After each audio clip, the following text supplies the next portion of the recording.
श्री जगदम्बा माई की जय। जगदम्बा माई की कृपा से सब विघ्न दूर होते हैं। जगदम्बा माई की जिस पर भी कृपा होती है उसकी सारी परेशानियां दूर हो जाती हैं। तो नवरात्रि पर कैसे व्रत किया जाता है, इसकी कथा क्या है?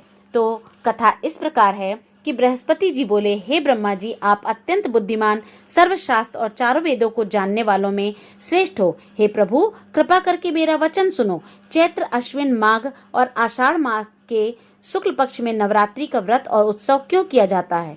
हे भगवान, यह व्रत का फल क्या है? किस प्रकार करना उचित है?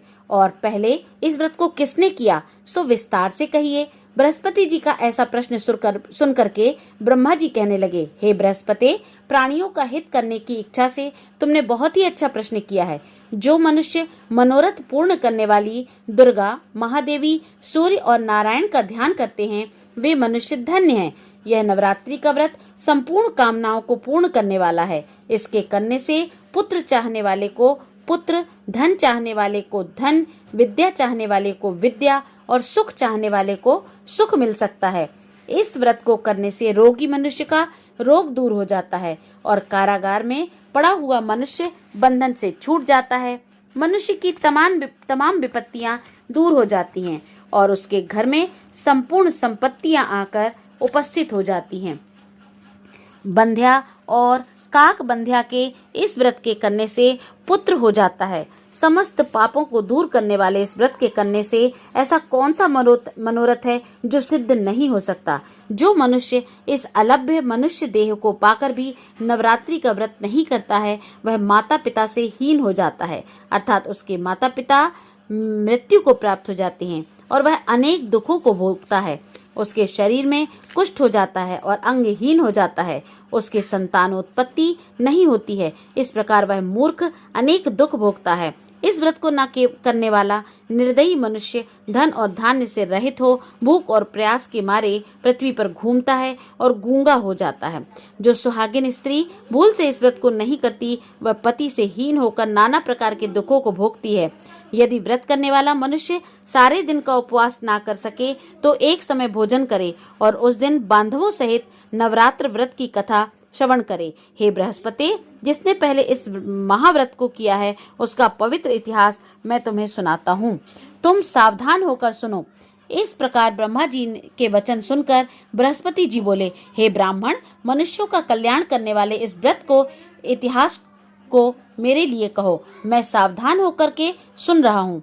आपकी शरण आए हुए मुझ पर कृपा कीजिए। ब्रह्मा जी बोले, पीठत नाम के मनोहर नगर में एक अनाथ नाम का ब्राह्मण रहता था। वह भगवती दुर्गा का भक्त था। उसके संपूर्ण सद्गुणों से युक्त मानो ब्रह्मा की सबसे पहली रचना हो ऐसी यथार्थ नाम वाली सुमति नाम की एक अत्यंत सुंदर कन्या पैदा हुई। वह कन्या सुमति अपने घर के बालकपन में अपने सहेलियों के साथ क्रीड़ा करती हुई इस प्रकार बढ़ने लगी जैसे शुक्ल पक्ष में चंद्रमा की कला बढ़ती है। उसका पिता प्रतिदिन दुर्गा की पूजा और होम किया करता था। उस समय वह भी नियम से वहां उपस्थित होती थी। एक दिन वह सुमति अपनी सखियों के साथ खेलने गई और भगवती के पूजन में उपस्थित नहीं हुई। उसके पिता को पुत्री की ऐसी असावधानी देखकर क्रोध आया और पुत्री से कहने लगा, हे दुष्ट पुत्री, आज प्रभात से तुमने भगवती का पूजन नहीं किया है। इस कारण मैं किसी कुष्ठी और दरिद्र मनुष्य के साथ तेरा विवाह करूंगा। इस प्रकार कुपित पिता के वचन सुनकर सुमति को बड़ा ही दुख हुआ और पिता से कहने लगी, हे पिताजी, मैं आपकी कन्या हूँ। मैं आपके सब तरह से अधीन हूँ। जैसी आपकी इच्छा हो वैसा ही करो। रोगी, कुष्ठी अथवा और भी किसी के साथ आप जैसी तुम्हारी इच्छा हो मेरा विवाह कर सकते हो। होगा वही जो मेरे भाग्य में लिखा होगा। मेरा तो इस पर पूर्ण विश्वास है। मनुष्य न जाने कितने मनोरथों का चिंतन करता है, पर होता वही है जो भाग्य में विधाता ने लिख दिया है। जो जैसा करता है उसको फल भी उस कर्म के अनुसार ही मिलता है, क्योंकि कर्म करना मनुष्य के अधीन है पर फल देव के अधीन है।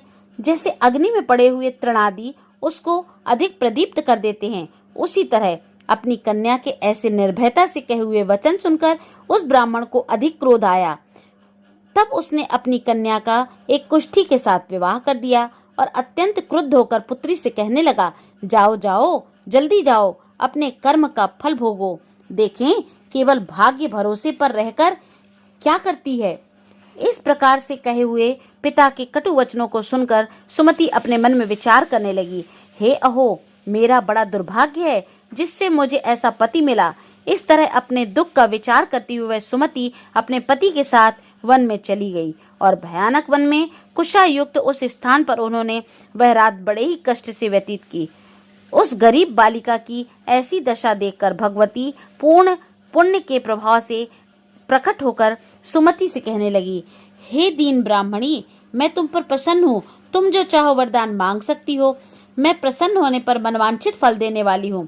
इस प्रकार भगवती दुर्गा का वचन सुनकर ब्राह्मणी कहने लगी, आप कौन हैं और मुझ पर प्रसन्न हुई हैं, यह सब मेरे लिए कहो और अपनी कृपा दृष्टि से मुझ दीन दासी को कृतार्थ कर दो। ऐसी ब्राह्मणी का वचन सुनकर देवी कहने लगी, मैं आदि शक्ति हूँ और मैं ही ब्रह्मा, विद्या और सरस्वती भी हूँ। मैं प्रसन्न होने पर प्राणियों का दुख दूर कर उनको सुख प्रदान करती हूँ।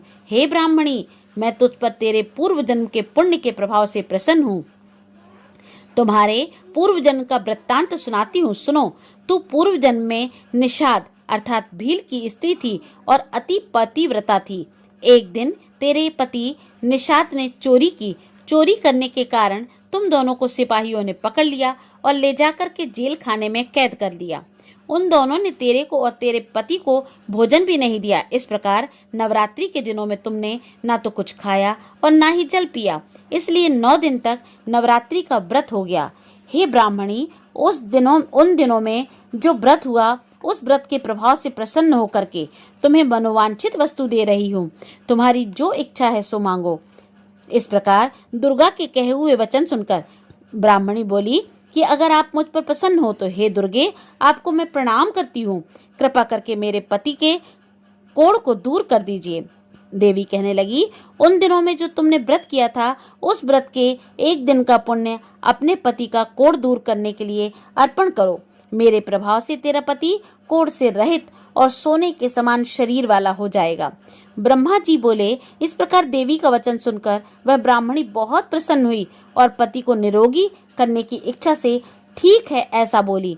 तब तक उसके पति का शरीर भगवती माँ दुर्गा की कृपा से कुष्ठहीन होकर अति कांति युक्त हो गया, जिसकी कांति के सामने चंद्रमा की कांति भी क्षीण हो जाती है। वह ब्राह्मणी पति की मनोहर देह को देखकर देवी की अति पराक्रमी वाली समझ करके स्तुति करने लगी। हे दुर्गे, आप दुर्गत को दूर करने वाली, तीनों जगत का संताप हरने वाली, समस्त दुखों को दूर करने वाली, रोगी मनुष्य की निरोग करने वाली, प्रसन्न होने पर मनवांछित वस्तु को देने वाली और दुष्ट मनुष्य का नाश करने वाली हो। तुम ही सारे जगत की माता और तुम ही पिता हो। हे अम्बे, हे जगदम्बे, मुझ अपराध रहित अबला को मेरे पति ने कुष्ठी के साथ विवाह कर मुझे घर से निकाल दिया। उसकी निकाली हुई पृथ्वी पर घूमने लगी। आपने ही मेरा इस आपत्ति रूपी समुद्र से उद्धार किया है। हे देवी, मैं आपको बारंबार प्रणाम करती हूँ, मुझ दीन की रक्षा करो। ब्रह्मा जी बोले, हे बृहस्पति। इसी प्रकार उस सुमति ने मन से देवी की बहुत स्तुति की। इससे उसकी की हुई स्तुति सुनकर देवी को भी बहुत संतोष हुआ और ब्राह्मणी से कहने लगी, हे ब्राह्मणी, तुम्हारे उदालय नाम का एक अति बुद्धिमान, धनवान, कीर्तिवान और जितेंद्रिय पुत्र शीघ्र ही होगा। ऐसे कहकर वह देवी उस ब्राह्मणी से फिर कहने लगी, हे ब्राह्मणी, और जो कुछ तेरी इच्छा हो वही मनवांछित वस्तु मांग सकती है। ऐसी भगवती माँ दुर्गा का वचन सुनकर सुमति बोली, हे भगवती दुर्गे, अगर आप मेरे ऊपर प्रसन्न हो तो कृपा कर मुझे नवरात्रि विधि बताइए। हे दयावती, जिस विधि से नवरात्रि व्रत करने से आप प्रसन्न होती हैं, उस विधि और उसके फल को मेरे लिए विस्तार से वर्णन करिए। इस प्रकार ब्राह्मणी के वचन सुनकर दुर्गा कहने लगी कि हे ब्राह्मणी, मैं तुम्हारे लिए संपूर्ण पापों को दूर करने वाली नवरात्रि व्रत की विधि को बतलाती हूँ, जिसको सुनने से तमाम पापों से से छूटकर मोक्ष की प्राप्ति हो जाती है। अश्विन मास के शुक्ल पक्ष की प्रतिपदा से लेकर 9 दिन तक विधि पूर्वक व्रत को करें। यदि दिन भर का व्रत ना कर सकें तो एक समय का भोजन करें। पढ़े लिखे ब्राह्मणों से पूछकर घट स्थापना करें। वाटिका बनाकर उसको प्रतिदिन जल से सींचें। महाकाली, महालक्ष्मी और महासरस्वती मूर्तियां बनाकर उनकी नित्य विधि सहित पूजा करें और पुष्पों से विधि पूर्वक अर्घ्य दें।